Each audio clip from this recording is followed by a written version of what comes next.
Well, thank you very much for joining us. Matthew Madaus is back with us once again, the CEO and also a psychologist for the Edgewood Center for Families and Children. Yes. Got it all in there at one time.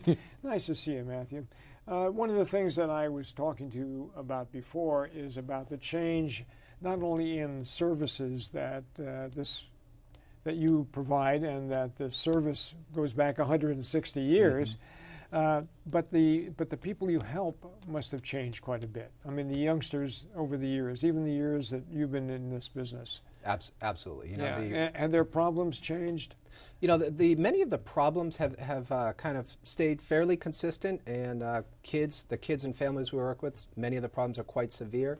It's really our strategy that has shifted over the years. So we've really shifted to doing a lot more work with families, with the caregivers, and really trying to connect kids up with those families, and also a lot more work in the schools and trying to support schools. Has the technology age helped or hurt? In other words, there are so many devices that kids can get hold of that seem to take away their attention from what's going on. Does that affect them in a psychological way, or what? You know, it's a topic of conversation in many of our clinical discussions about kids using video games, kids separating and essentially being babysat by the TV, the amount of isolation that families have, and a lot of this is very much related to technology. It certainly isn't all bad.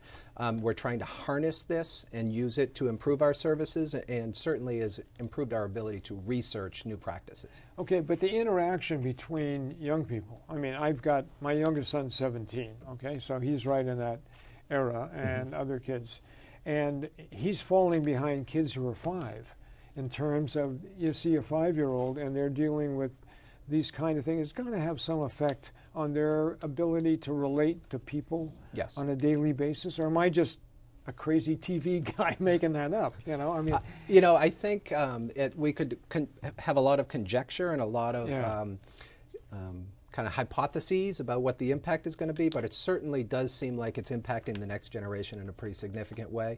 It does seem like it is creating more detachment, more isolation, even as it brings information to the fore much more quickly. Yeah, smarter but lonelier. Yes, that's a good way to put it. Yes. You know, in some ways. Yes. All right, the center's done wonderful work over the years, as I said, so many years.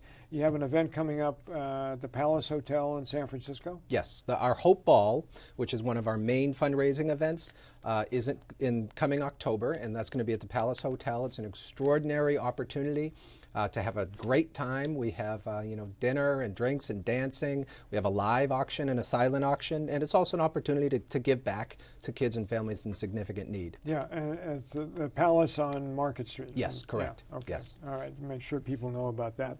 And leave your cell phones at home.